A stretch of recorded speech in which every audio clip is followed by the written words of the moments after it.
If you tell anyone about this, he said with a chilling voice, I will find you. I will kill you. I will kill your parents, your siblings, everyone you love. Do you understand me?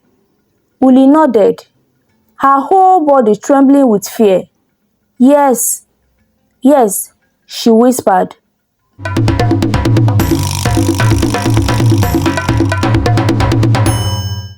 Once upon a time, in a small town of Obani, there lived a young girl named Ulie. Ulie was the pride and joy of her family. As the first child of her parents, she carried a lot of responsibilities on her small shoulders. But she never complained. Ulie had bright, shiny eyes that sparkled with hope, and her warm smile made anyone around her feel happy. People in the village often said, Ulie is such a good girl, beautiful and smart too. And they were right. Ulie wasn't just pretty on the outside. She had a good heart as well. She always helped her parents, neighbors, and even her classmates. But what really made Ulie stand out was her intelligence. In school, she was always at the top of her class, earning the highest mark every year. Her teachers often said, Ulie, you will go far in life. And her parents believed it too. Her father, Nnamdi, always told her, my daughter, you are destined for great things. One day, you will make us all proud. Ulie would smile and say, Papa, I will not disappoint you. Even though Ulie's parents were not rich, they did everything they could to make sure she stayed in school. They believed in her dreams, even when things were tough. There are days when they could barely afford food, let alone buy her school books. One day, Ulie's mother, Chinwe, sat her down. Ulie, my child, she began, her voice soft but filled with worry. We may not be able to buy you new books this time. Things have been tough. Ulie looked at her mother and smiled. Mama, don't worry, I will find a way. And she said, after school, Ulie started selling petty goods to earn money. She would buy fruits, snacks, and vegetables from the market and sell them in front of her house. People in the village began to notice her determination. One evening, after a long day at school, Ulie was setting up her small table to sell banana and oranges when her younger brother, Chika, came running towards her. Ulie! Ulie! He shouted excitedly. Guess what? What is it, Chika? Ulie asked, laughing at his excitement. You got the highest score in the whole school again, Chika said, beaming with pride. Ulie's heart swelled with happiness, but she only smiled and said, that's good, but I still have a lot to learn. Just then, their mother came out of the house, smiling. My daughter, you make us so proud, she said, pulling Ulie into a hug. Your father will be so happy when he hears this. Ulie hugged her mother back. Mama, I just want to make you and Papa proud, she said quietly. Later that night, as they sat around their small table for dinner, Ulie's father spoke up. Ulie, he said, his voice deep and full of pride. You are doing so well in school, and now you are also helping the family by selling those goods.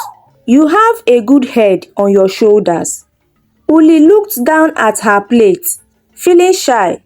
Papa, it's nothing, she said. I just want to help.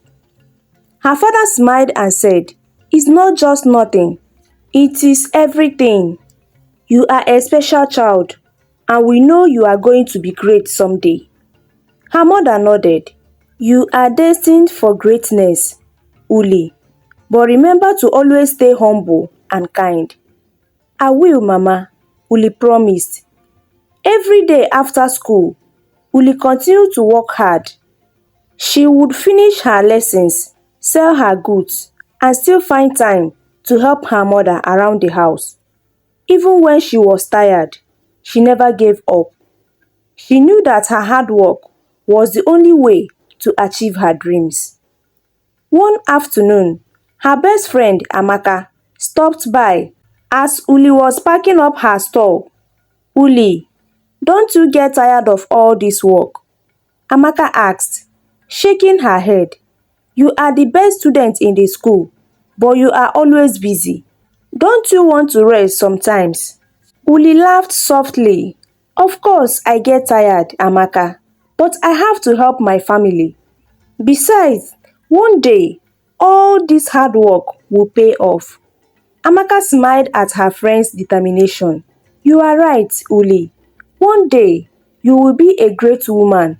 Maybe you will even become a doctor or a lawyer. Maybe, Ulie said, her eyes twinkling. But for now, I am just happy to be here, doing what I can. And so, Ulie continued to work hard, balancing school, her small business, and her duties at home. She never complained, and she never gave up.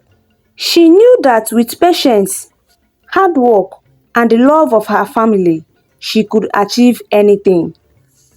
Ulie never complained, even though her days were long and tiring. She balanced her studies with her small business, waking up early to prepare for school and staying up late to study. Her hard work made her father, Nnamdi, proud beyond words. He often bragged about her to his friends at the village square. Ulie is a blessing, Nnamdi would say. His chest puffed up with pride. She's the best student in the school, and she even helps the family by selling goods after classes. But not everyone shared Nnamdi's excitement. Some of his friends, especially the older men in the village, shook their heads. Why do you waste time sending a girl to school, Nnamdi? One of them, Chief Okeke, asked one evening.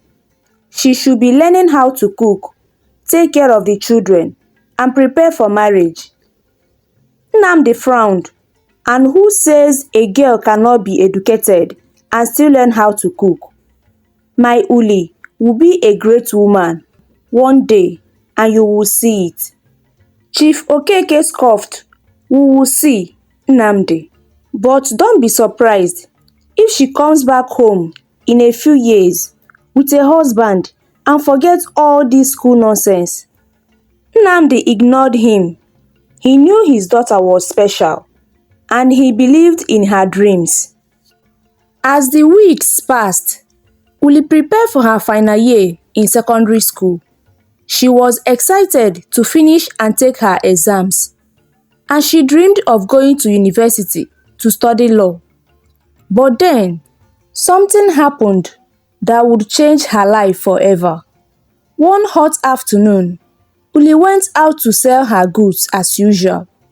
She carried a basket filled with ripe bananas and oranges on her head, walking down the street and calling out, "Buy your fresh fruits, sweet bananas, juicy oranges." As she passed by a row of houses, a man sitting on the balcony of an old rundown apartment waved her over. He looked like he wanted to buy something. So Ulie quickly crossed the street and stood in front of him. "Good afternoon, sir." Ulie greeted him politely, placing her basket on the ground. "Would you like to buy some bananas or oranges?" The man, who was in his late 20s with a tired face, smiled weakly. "Ah, yes, young lady, I would like to buy some, but I don't feel well. I'm having issues in breathing," he said, holding his chest as if he was in pain. Ulie's eyes widened in concern. "Oh no, sir. What should I do? Should I call for help?" The man shook his head quietly. "No, no. I just need my inhaler. It's inside my apartment, right on the table. Could you please run inside and get it for me?" Without thinking, Ulie nodded. She had always been taught to help others, and this man seems to be in real trouble. "Okay, sir, I will get it," she said, hurrying past him into the apartment. As soon as she stepped inside the small dimly lighted room, Ulie noticed something was off. There was no inhaler on the table, just an empty room with scattered clothes and dirty dishes. Before she could turn around, she heard the door slam behind her. Her heart skipped a beat. "Sir," Ulie called out, her voice shaky. She rushed back to the door, but it was locked. The man was standing there, a sly smile on his face. "Don't worry," he said in a calm, chilling voice. "No one will disturb us here." Ulie's heart pounded in her chest. She felt trapped and scared. Her hands shook as she tried to push the door, but it wouldn't budge. "Please," Ulie said, her voice trembling. "Let me go. I didn't do anything wrong." The man didn't respond. Instead, he took a step closer, his smile growing wider. Ulie backed away, fear flooding her mind. She had heard stories of girls being harmed in situations like this, but she never thought it would happen to her. Tears filled her eyes as she whispered, "Please, I beg you." Ulie cried and begged the man with everything she had. Her whole body was shaking with fear as she fell to her knees. "Please, sir, I will give you all my fruits. I will give you all the money I have," she sobbed, holding out her basket of banana and oranges. The man just looked at her coldly and shook his head. "I don't want your fruit or your money," he said in a low voice that made Ulie's skin crawl. Tears streamed down her face as she tried to back away, but there was no way to run. "Please, I beg you," she whispered, her voice barely audible. But the man's face showed no mercy. In that moment, Ulie knew she was in grave danger. The man grabbed her roughly and forced her to the floor. Ulie tried to scream, but he covered her mouth with his hand. She struggled, kicking and pushing with all her strength, but he was too strong. The room felt it was closing in on her as the man violated her in the most terrible way. The pain was unbearable, and all Ulie could do was cry silently, her heart breaking with every second. She wanted to disappear, to wake up from the nightmare, but it was real and there was no escape. When it was over, the man stood up and looked down at her, breathing heavily. Ulie crawled into a ball, shaking and weeping on the floor. He reached into his pocket and pulled out a small black gun. He pointed it at her, and Ulie's breath caught into her throat. "If you tell anyone about this," he said with a chilling voice, "I will find you. I will kill you. I will kill your parents, your siblings, everyone you love. Do you understand me?" Ulie nodded, her whole body trembling with fear. "Yes, yes," she whispered, barely able to speak. The man gave her one last cold look before he unlocked the door and walked out, leaving her alone in the small dark room. For what felt like hours, Ulie lay there on the floor, crying softly. She felt broken, like something precious had been stolen from her, and she didn't know how to get it back. Her whole body ached, but the worst pain was in her heart.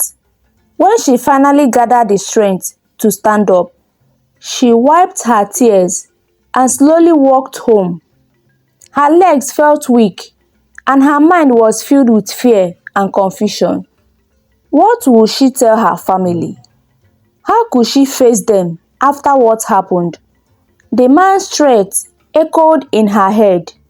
"I will kill your parents."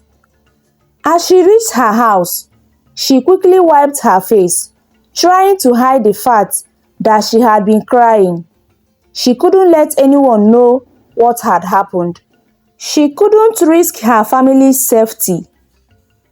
When Ulie walked into the house, her mother noticed immediately that something was wrong. Ulie looked pale, her eyes red and swollen. "Ulie, my child, what is it?" her mother asked gently, coming to stand in front of her. "Are you okay? You look sick." Ulie forced a small smile, but it didn't reach her eyes. "I'm fine, Mama. I'm just tired from selling my fruits," she lied, her voice shaking slightly. Chinwe didn't believe her. "You don't look fine, Ulie. Did something happen? You can tell me. I'm always here for you." Ulie's heart ached at her mother's concern, but she couldn't let anything happen to her family. So she forced herself to lie again. "Nothing happened, Mama. I'm just very tired. I think I'll go to bed early tonight." Chinwe sighed, but didn't press further.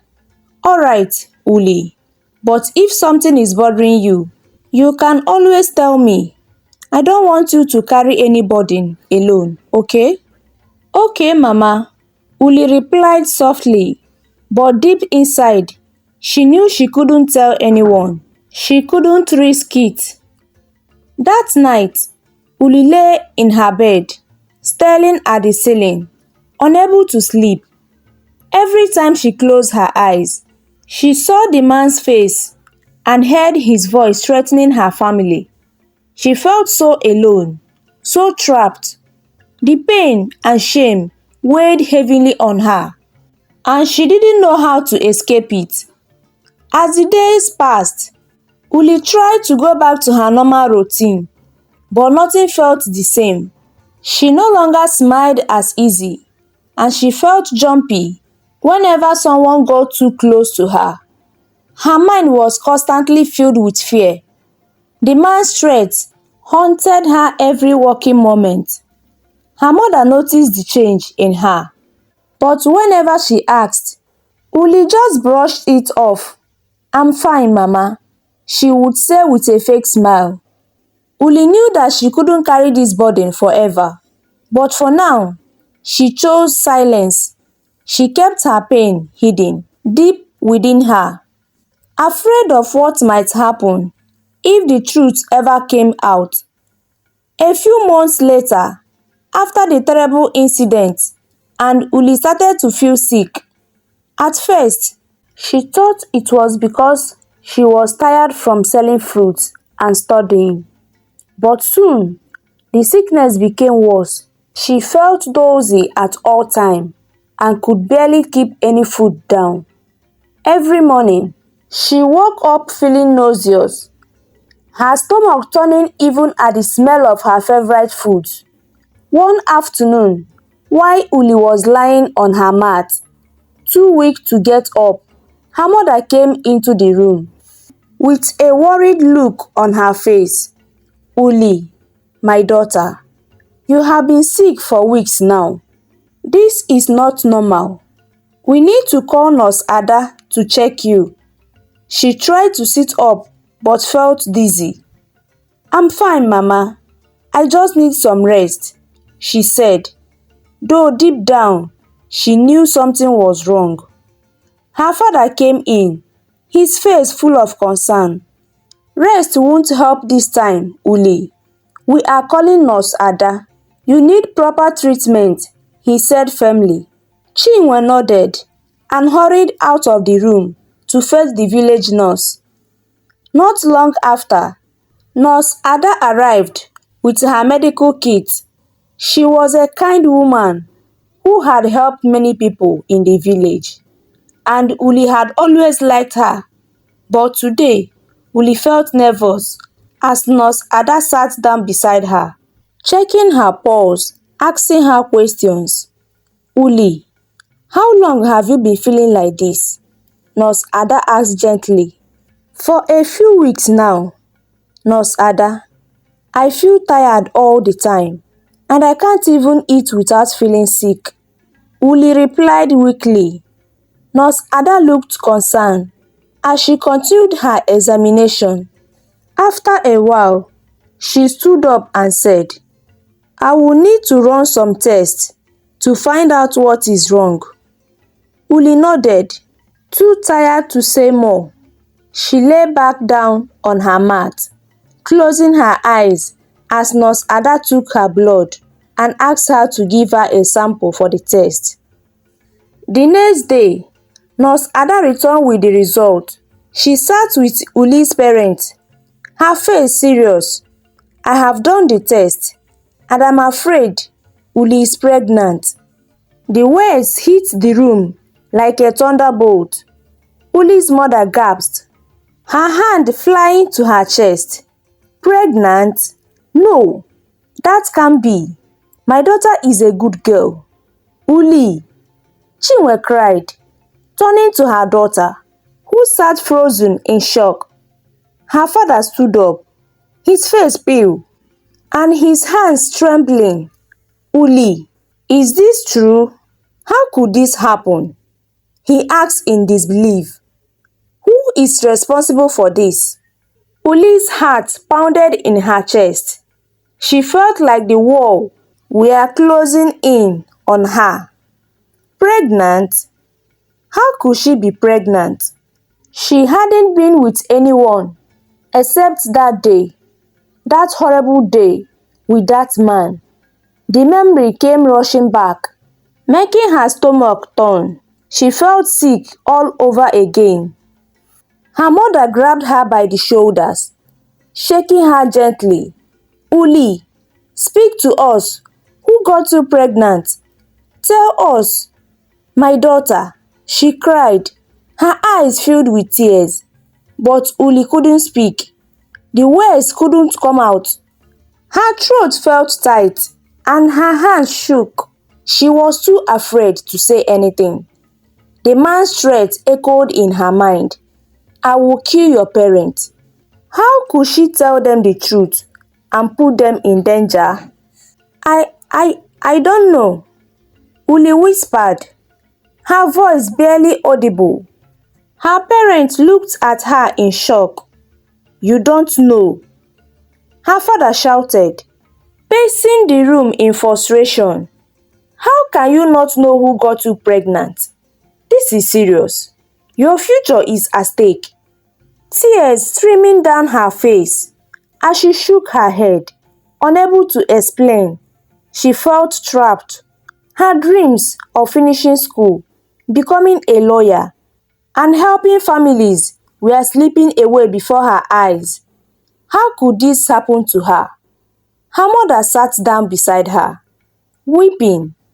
"Ulie, my child, we just want to help you. Please tell us the truth. We will stand by you no matter what. But we need to know who did this." But she couldn't bring herself to say it. The fear of what might happen to her family was too great. She bowed her head, her heart heavy with guilt and pain. Nurse Ada, who had been quietly watching, stood up and placed a hand on Ulie's shoulder. "It's okay, Ulie. Take your time. We will be here when you are ready to talk," she said softly before leaving the house. As the door closed behind Nurse Ada, silence filled the room. Ulie's parents sat beside her, their faces filled with anger, confusion, and worry. She couldn't bear to look at them. She felt like she had failed them. like her whole world was falling apart. That night, as Ulie lay in her bed, she stared up at the ceiling, tears rolling down her cheeks. Her dreams of happy and bright future were shattered, and she didn't know how she would ever put the pieces back together. Ulie's home was no longer a place of comfort. Every day, her father, Nnamdi, would remind her of how she had shamed him. He couldn't walk through the village without feeling the weight of people's stares. When he passed by, he could hear them whisper, "That's Nnamdi, the father of the girl who got pregnant. She ruled her life." One evening, as they sat together in the small living room, her father couldn't hold back his frustration any longer. "Ulie, look what you have done.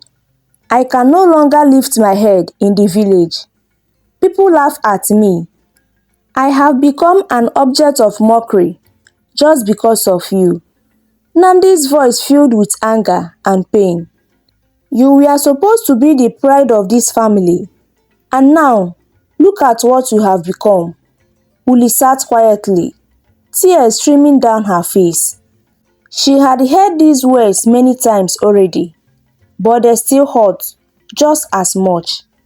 Her heart ached, not only because of the trembling thing that had happened to her, but because she had broken her father's heart. She had disappointed him, and there was nothing she could do to change that. "I'm sorry, Papa," Ulie whispered, her voice trembling. "I didn't want this to happen. I'm sorry." But her father just shook his head, his face full of sorrow. "Sorry won't fix anything, Ulie. Your future is gone. How will you ever become the lawyer you have dreamed of? How will you raise this child? You have ruined everything." Ulie could only cry. She felt as if her whole life had been wasted. She thought about the future she had imagined for herself, where she would make her parents proud, graduate as the best student, and become a successful lawyer. Now, all of that was gone. Her dreams had been shattered. For months, Ulie cried every night. She would lie in bed, weeping silently, begging for death to come take her. "God, please, let me die. I don't want to live anymore," she would whisper through her tears. She felt as if she had no reason to keep going. Everything she had worked for was slipping away. One afternoon, while sitting alone under the big mango tree in their compound, Ulie thought about her life. She had cried so much that her eyes were sore. "I can't keep doing this," she said to herself. "I can't keep wishing for death. I have to be strong." It was then that Ulie made a decision. She didn't know how, but she decided that she would find a way to survive. She had a child growing inside her now, and even though the thought scared her, she knew she had to face the difficult life ahead of her. The next day, when she went to school, Ulie noticed her classmates whispering and pointing at her swollen belly. She knew what they were thinking. The once bright and promising Ulie was now pregnant. She could feel their judgment in their eyes. During break time, her class teacher called her into the office. Ulie stood nervously in front of her teacher, feeling ashamed. "Ulie, we have noticed your condition," the teacher said gently but firmly. "I'm afraid the school cannot allow you to continue your studies in this state. You will have to withdraw." Ulie's heart sank. She had expected this, but hearing the words out loud still hurt. She looked down at the floor, her eyes filled with tears again. But I want to finish my studies." I want to take my final exams, she said softly, though she knew it was useless to argue. The teacher sighed. I am sorry, Ulie. The rules are clear. Pregnant girls are not allowed to stay in school. You will have to withdraw immediately. With a heavy heart, Ulie nodded and left the office.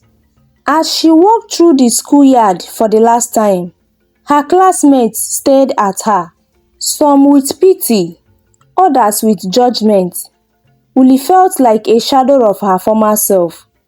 The best student, the girl who once had so much potential, was now leaving school as a dropout. When Ulie got home, she sat down on her bed and cried. Her dreams were gone. The bright future she had always imagined had slipped through her fingers like sand. Now, she was facing the harsh reality of life as a single mother and a dropout. But deep inside, a small voice told her not to give up completely. The road ahead would be hard, but she still had to find a way to live. She had to be strong, not just for herself, but for the baby growing inside her. The deed had been done, and there was no going back now. I will survive, Ulie whispered to herself, wiping away her tears. No matter what, I will survive.